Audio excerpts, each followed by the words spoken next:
If you want to be a better writer, there are 3 things you need to do. 1, understand storytelling principles. 2, see how other writers have applied those principles. And then 3, use them in your own work. Here on the Story Nerd podcast, our goal is to demystify story theory. We'll help you with the first 2 steps so that you can get started with the third.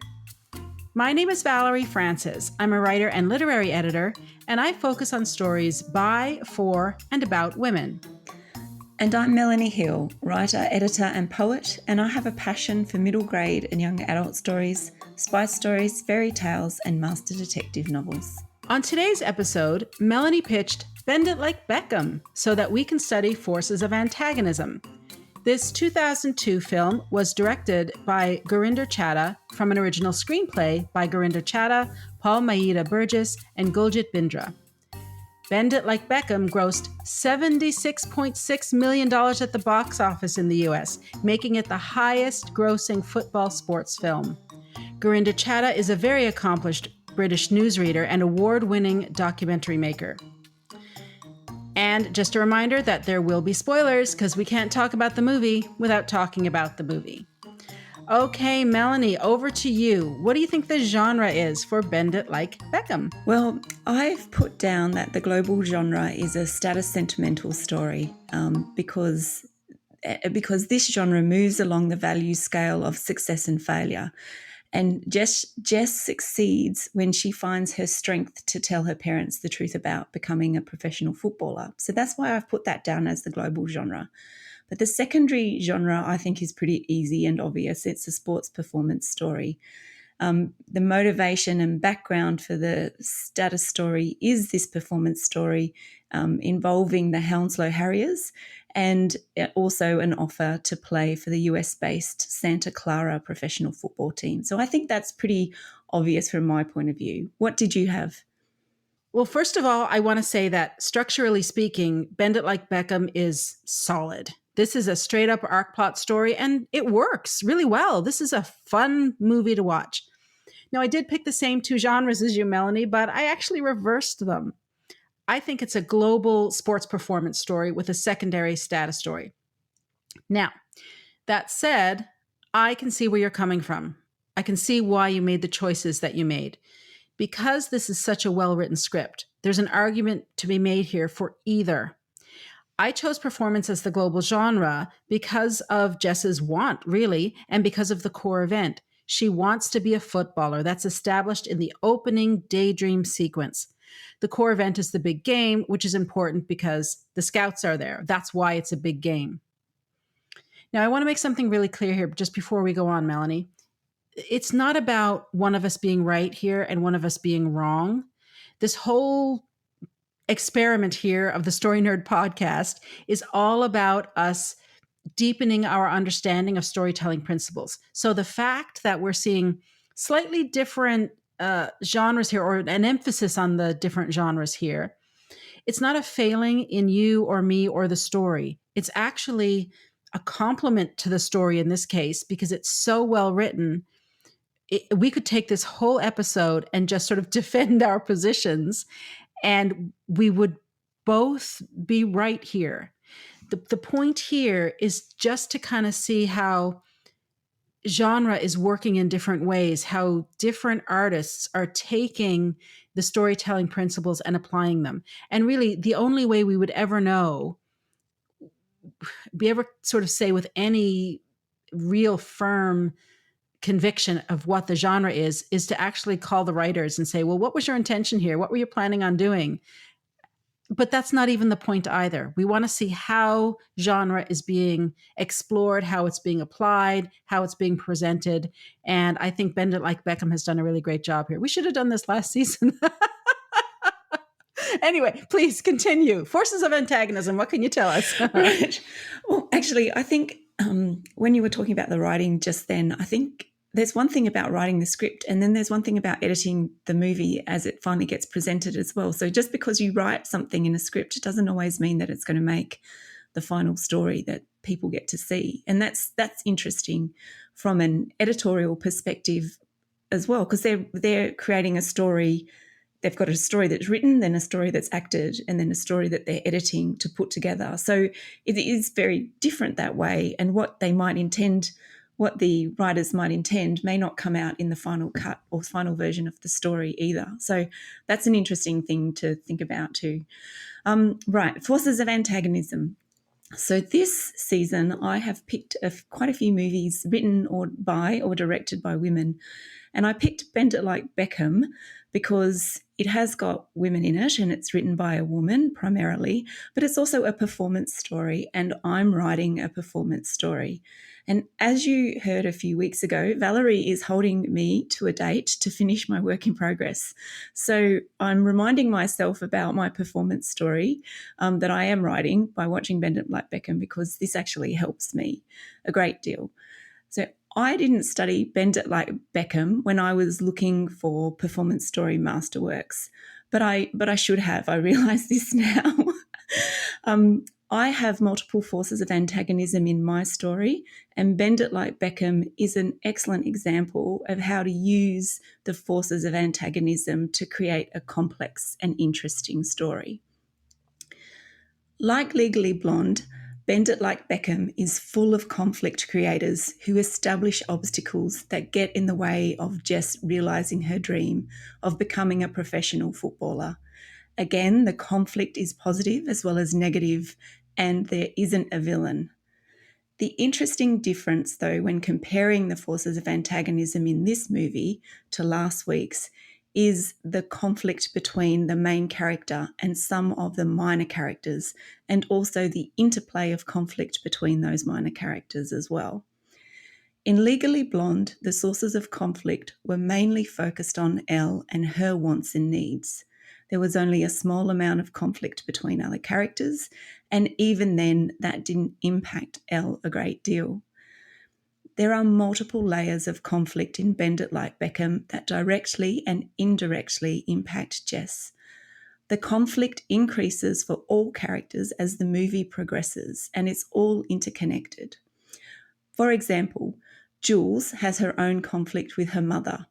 It starts with underwear and Jules not being interested in boys, and then it moves to her mother thinking she's a lesbian and then confronting Jess at Pinky's wedding about breaking Jules' heart. Another example is Tony, who is set up to be the romantic interest for Jess.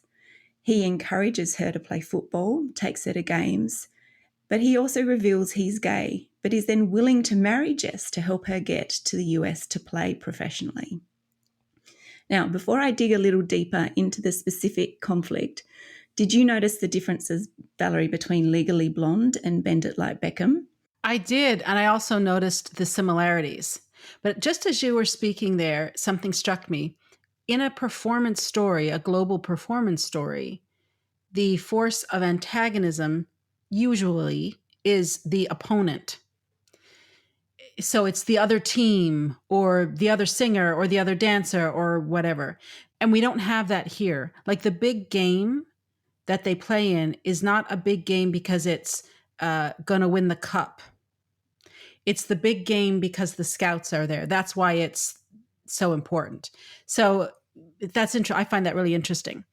And something about forces of antagonism. Sure, yeah, there's lots of movies with a single villain, like a physical character, one character that is the villain, and he or she may or may not have minions, right? And that is one way to look at a force of antagonism, but that's only one way. And what you're highlighting here that I think is really interesting is that this whole concept of antagonism and forces of antagonism is so much larger and so much richer. And there's lots of areas for writers to explore. And the antagonist or the force of antagonism is crucial because without it, the main character doesn't do anything. They're not going to change or grow or go on their adventure, or the story's not going to happen, basically. So even though the main character is the main character, like number 2 on the call sheet is the antagonist, and it's got to be a good antagonist. Anyway, I'm really curious to hear what you have to say. Carry on. All right. So we are introduced in this movie to the main force of antagonism and the central conflict in the first 3 minutes. There is no mistaking what this movie is going to be about, and it hooks us and drives the story forward quite clearly. So in the opening dream sequence, Mrs. Brahma, Jess's mum, clearly doesn't support her daughter's love of football and demands that she gets back home to learn how to be a good Indian girl. She admonishes 3 greats of the game, Gary Lineker, Alan Hansen and John Barnes, who are former Tottenham and Liverpool players. And just in case you are wondering, I do know who they are because I live in a football madhouse. Yay, lucky me. From the opening scene, we understand the societal expectations that will provide most of the conflict for Jess, who wants to be a professional footballer. However, Jess's dream is just that, until she meets Jules, who asks her to play in the local women's team. Jess's acceptance into the team throws her sheltered world into chaos. Her mother has tolerated her football aspirations right up until now. Then her parents tell her, when she tells them about playing for the team, that she needs to become a proper woman. Jess decides then to play behind her parents' backs. Now, the consequences of Jess's defiance grow until her family's reputation is damaged and Pinky's wedding is cancelled, and Pinky is Jess's sister. However, the final straw for Jess's father is her attraction to Joe, the coach, who is Gora, so he's a white boy. Jess is expected to marry an Indian man, and as Jess says to Joe, I don't know how they would survive if I told them about you too. So it's very clear that this is another antagonistic force or something that will upset her relationship with her parents, which is very important to Jess, and you can see that through the movie as well. While traditional social expectations are obstacles for Jess and represented by her mother, Pinky, and others in her community, we find out that it's Mr. Brahma who wants to protect Jess from the same disappointment he experienced when he immigrated to England and was rejected by local cricket clubs.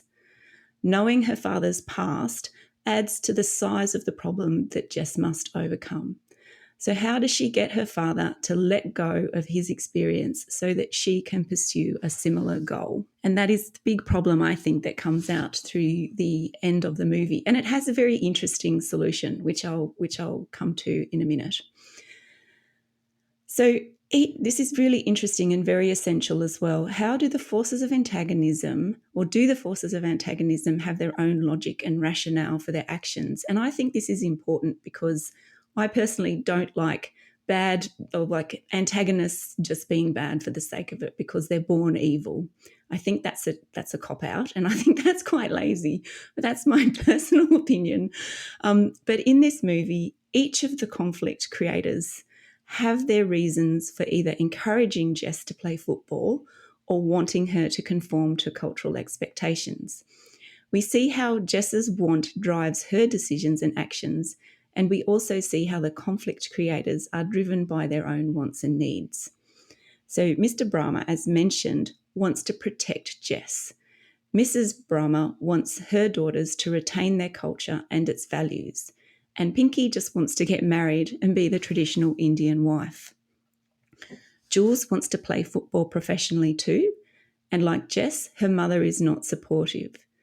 The motivations of all the characters revolve around the subjects of either football or family. And I think that's a very important point. And it's really clear, and I think it's an excellent example of how this movie is an excellent example of how to create the forces of antagonism around 2 themes. So how does Jess then overcome the conflict or the obstacles that are put in front of her? Well, she initially gives up her chance of playing in front of the scout so she doesn't lose her family. However, she does find the courage to tell her parents what she wants and why she wants it. They are also under less pressure at that point in the story because Pinky has finally gotten married and the Brahma family have met their community's expectations, which also then creates the opportunity for Jess to stand up for herself and tell her parents what she really wants. With the pressure relieved, they can actually say yes. The antagonist is also subdued because of two things. The first is that Jess gives up her grand final and places her family first. And secondly, Jess is happiest when she's playing football. So her father lets go of his disappointment by recognising that giving up cricket only hurt him and not anybody else. He has seen how good Jess is, and he sees how happy football makes her. At the wedding reception, he then directs Jess to go and play in the final. So this reminds me a little bit of Billy Elliot, where the internal maturation arc needs to occur in the adults who are the gatekeepers in children's stories. And while Jess isn't a child, there is a very clear permission hierarchy in her family. Nothing happens without her father's blessing. So if the head of the family is an obstacle due to their beliefs, then it's important that they overcome their own obstacles before allowing their child to pursue their own goals. How does the force of antagonism meet the expectations of the genre or serve the genre of the story? Well, most of the forces of antagonism originate from the close Indian Sikh community in Jess's world. The forces of antagonism originating from Jess's family and community pose a threat to her football dreams, and the conflict from her football world threatens her bonds with her family and their place in the broader community. As you'd expect from a sports performance story, there is a focus on the success of the Hounslow Harriers over their season and the opportunity that Jess and Jules will be picked up by a US talent scout. But Jess doesn't need to improve a great deal, because it's Jess's ability to get to the games and to be part of the team that's the real obstacle and the focus of Jess's decisions and her actions. Once Jess is on the pitch, the usual win or lose pressures are present, but the tension is centred on getting caught while she's playing, or getting to the games, or getting to training, or getting away from training. The forces of antagonism are established and then played out in this story are top-notch examples of how multi-layered and multi-directional the forces of antagonism can be. However, my one criticism of Jess's actions in response to the obstacles is that they are always the same. She sneaks out behind her parents' back every time. Now, this makes sense for the story, but it does make Jess's parents look a bit silly. So they fall for the same deception over and over again. So there are my initial takes on the force of antagonism in the movie. And Valerie, what did you think? And I'm really interested to hear how you found or what you thought about the hero's gift expressed or revealed in this movie. All righty, here we go. I have to say, Melanie, you've made it very easy for me this week to discuss the hero's gift revealed. Thank you. You're being kinder to me than I was to you last season, that's for sure. I'll enjoy it while it lasts, though, because I'm sure there's more challenging examples coming up later on the season. All right. So Jess's gift is obviously her ability to play football. Her love of football is established in the opening sequence, but that actually doesn't tell us whether she's any good at it. I mean, I love lots of sports that I can't play at all. It's at about the 7-minute mark that we see Jess's skill as a footballer. Tony and the boys know she can play, although the boys are being total jerks about it. And Jules, who happens to be running past, stops to watch her play and smiles at what she sees. Now, the fact that the gift is established early in the story is really important here. It tells the audience who Jess is, what she's about, and what the other characters think of her and the gift. It also helps explain to the audience what this story is about. This is going to be about a young woman who wants to play football. Now, lest you think this is just for films, I want to be very clear that this applies to novels as well. In movies, we tend to see the gift established somewhere in the first 10 minutes. That translates to the first 10 pages of the script. And guess what? For novelists, our readers are looking for the gift somewhere in those first 5 to 10 pages of the novel as well. Now, they may not be consciously aware that that's what they're doing, but that is what they're doing. And because it's not their job to know how a story works, their job is to enjoy the story. Our job as the writers is to know how story works and how to put it together. And it does not matter what your publishing model is here. It really doesn't. Readers look at the free preview or first few pages if they're standing in a bookstore, and agents typically accept 5 to 10 pages of a manuscript with a query letter. One of the things they want to know, whoever your reader is, whether it's someone buying a book that is already published or whether you're pitching an agent who really is the first buyer of the book, right? What they want to know is what makes this protagonist special. So, Jess's athletic gift is established in the first 10 minutes. But as writers, we can't stop there. We've got to let our audience know that the gift is actually a gift and not just a run-of-the-mill talent that lots of characters in this particular world have. So how do we do that? Well, not surprisingly, the screenwriters in this movie use the same techniques as the screenwriters of Legally Blonde. They have the other characters in the story praise the gift. It's the way the other characters react to the gift that lets us, the reader who is not existing in that world, know that this is something special, that this is a character not like any other character or any other person living in that fictional world. These acknowledgments are sprinkled throughout the film and they escalate in importance. And we saw the same thing in Legally Blonde. So it's exactly the same technique happening here in Bend It Like Beckham. So in Bend It Like Beckham, then, we see Tony and the boys acknowledging Jess's gift in the initial scene. I just talked about that. But Tony continues to comment and compliment and praise her throughout the film. He believes in her gift so strongly that, as Melanie said a few minutes ago, he's willing to marry her so that her family will allow her to play in America. The boys, for all their teasing, they show up at one of her games. Now, they act like total jerks in the stands, but they don't interfere with her playing. They're not a major interruption in the pursuit of her goal, right? They're not a major force of antagonism. They're in the story to let the viewer know how society views Jess and her desire to be a footballer, right? So they are representing a portion of society. Jules acknowledges the gift immediately. I talked about that a second ago, but then she observes Jess several times before approaching her to try out for the team. Now, we aren't told that Jules usually does this, so I'm making an assumption here that this is the first time she's done it, and Jess is therefore special. Joe is totally skeptical about having Jess try out, especially when she shows up and she doesn't even have cleats. She just has her regular running sneakers. She doesn't have any gear at all. However, the moment she starts to play, he sees what Jules saw, and he asks her to join the team. Jess's father watches her play, and he acknowledges her gift.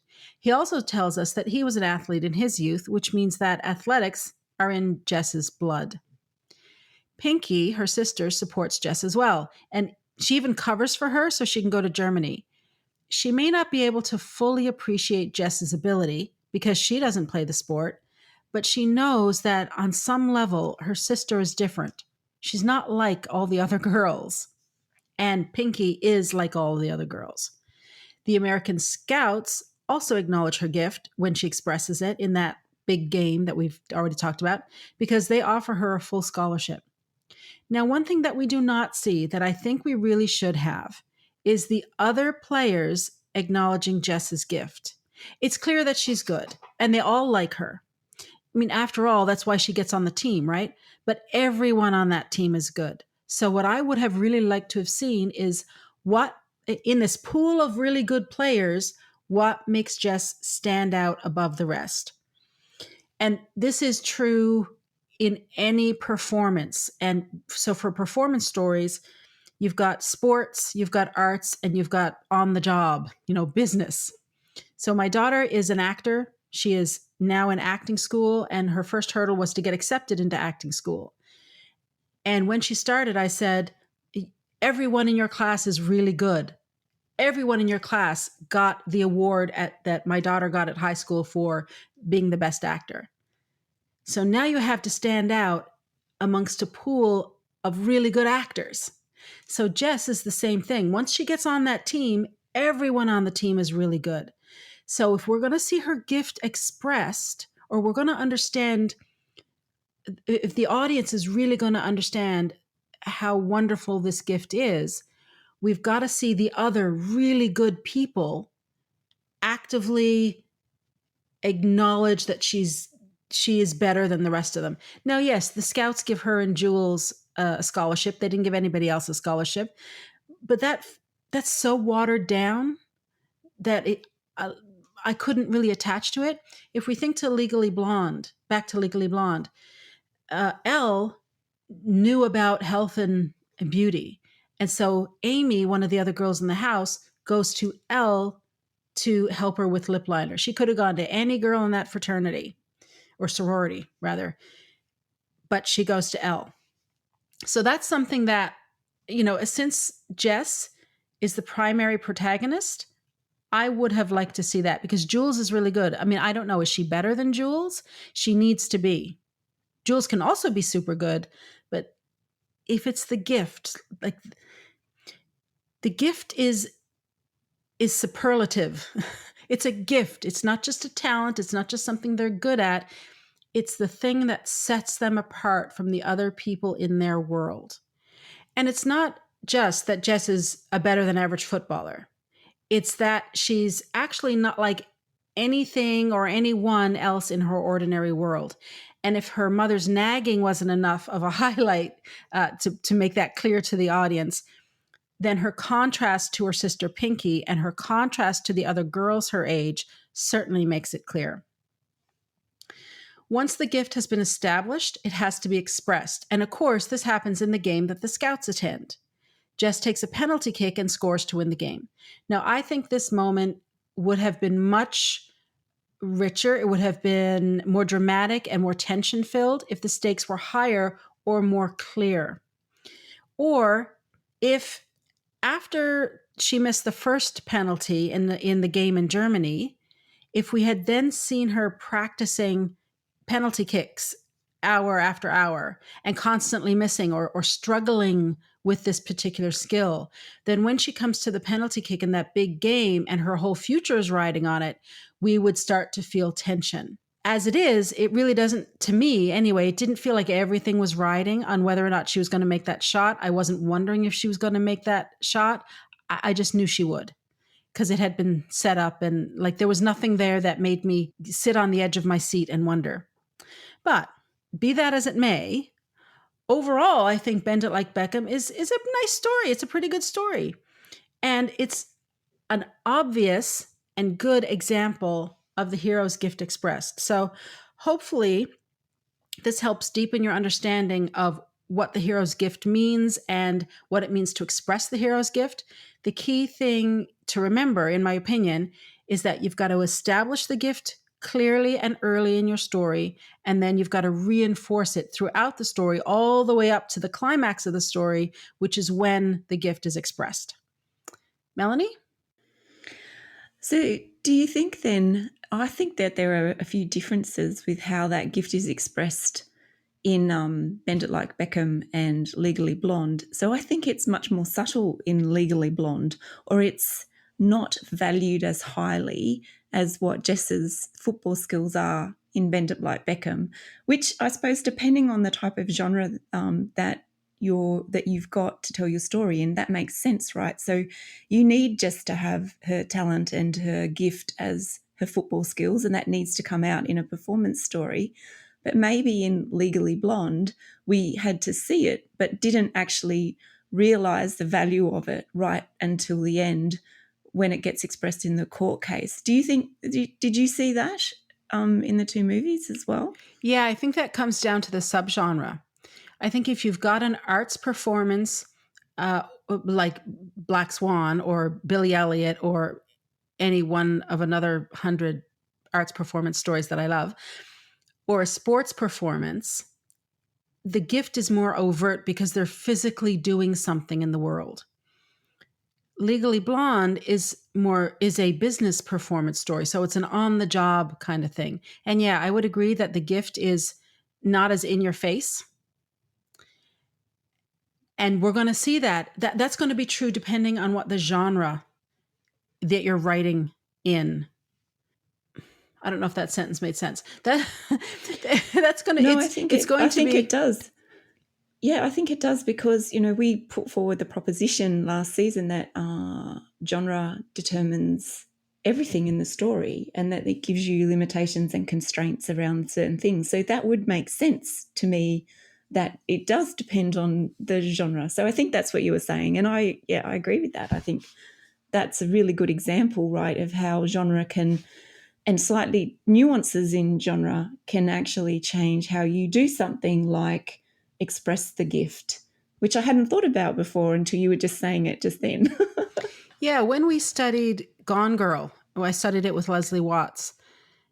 It took us. We were on the phone.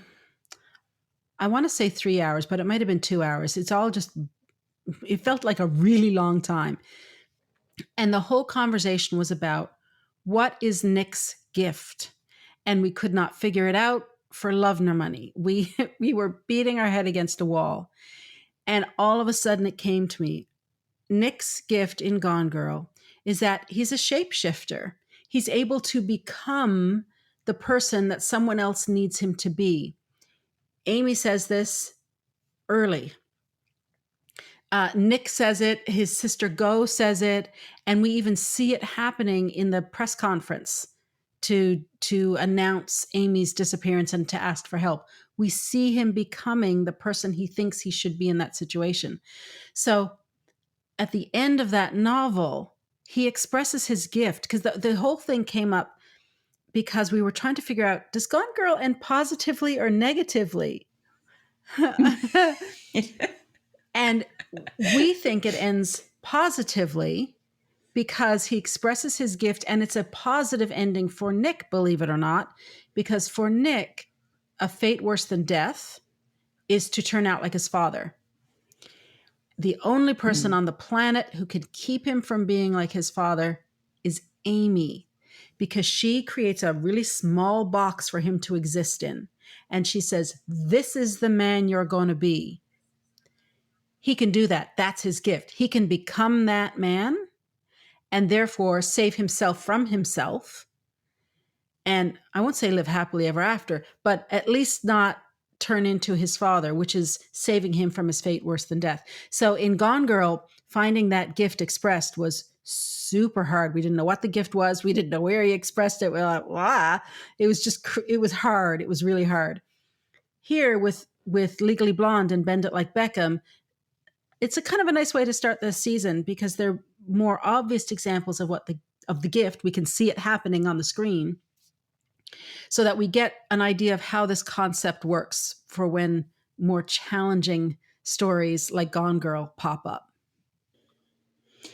Yeah, and it's the same too for the forces of antagonism. They're really good examples of how the protagonist interplays with those, or what they are, and how they stop them from getting what they want, but also then develop the skill of getting what they need. So yes, it'll be. You're right. I think it's a really good way to start the season, and it's interesting. Like I said, I just thought about that in terms of how genre can impact even those things. The two things that we've chosen to talk about this season. Anyway, all right. Okay, so how do we create a conflict web, which is what I've called the conflict in Bend It Like Beckham. So the biggest takeaway I had from Bend It Like Beckham was how layered the forces of antagonism are. With conflict originating from many places, it provides the story with depth and complexity, which I think makes it more reflective of real life. And as writers, a web of conflict and forces of antagonism give us many options for conflict between multiple characters and not only between the protagonist and one antagonist. We can put constant pressure on our protagonist from multiple sources. So how could we achieve this? So I've looked through some of my books about forces of antagonism this week, and I revisited Truby's Anatomy of Story section on building conflict. So Truby uses the four-corner technique. So in each corner of a rectangle sits the protagonist and three sources of opposition. One is the primary force, and there are also two secondary forces. So the protagonist and three opponents are as different from each other as possible. This gives us three direct sources to use against the protagonist, but also three indirect sources as well. So the direct sources should use different ways of opposing the protagonist's weakness, and Jess's weakness is wanting to be accepted by her family. Her parents and Pinky are her greatest forces of opposition because they have the power to stop her playing football, and also to be disappointed by her actions. So we also see that they can exclude her, albeit mildly, when her father stops speaking to her. The larger Indian community and their expectations are in another corner, and they can impact Jess directly, but also via her family. So we see the direct opposition at the dress fitting, at the reception, where Jess is asked what sort of Indian man she's going to marry. And we've all had those awkward relation conversations when people ask us those horrible questions, so we can empathize with Jess. We also see how the broader community can impact Jess indirectly when Pinky's engagement is called off, because her future in-laws believe that they saw Jess kissing Agora, which is the white boy, in public, but it wasn't. It was actually just her hugging Jules. And then in the final corner is Jules, Joe, and the football club.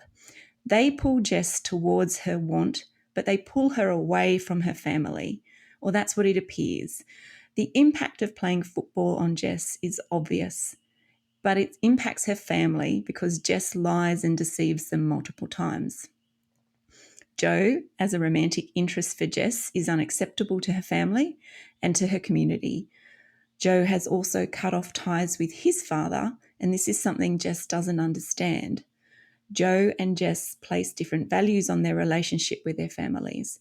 And when Jess's father sees Joe and Jess together and bans Jess from playing, it puts the team at risk of losing the final, which means Jess will miss the opportunity to play in front of the US scout.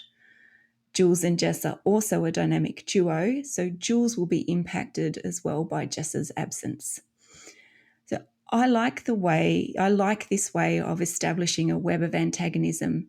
And as writers, like I mentioned, it gives us writers options for conflict that don't exist in a one-to-one protagonist versus antagonist story. Again, we see that the forces of antagonism aren't always directly out to hurt the protagonist in Bend It Like Beckham, and conflict can be created by positive things happening to the protagonist as well as negative things. Right, so to end the episode this week, my action steps are: use the concept of a conflict web and the four-corner technique. Put your protagonist in one corner, the primary antagonist into another, and then the two secondary antagonists into the final two. Draw arrows like a border joining each corner, then draw diagonal arrows to and from each other corner. Look at how this gives you options for conflict and obstacles in your story. And that wraps it up for this week. Join us again next week when we discuss The Invisible Man, starring Elizabeth Moss. To support the show, please leave us a rating and review and tell your writer friends about us. For even more information about putting story theory into practice, subscribe to my Inner Circle by visiting valeriefrancis.ca/inner circle and follow me on Twitter and Instagram @Valerie_Francis. And if you'd like to find out more about Melanie, visit melaniehill.com.au or visit her on Facebook @MelanieHillAuthor. And remember, story theory doesn't have to be difficult. It's a tool to help you write more, not less. So take it one step at a time and have fun.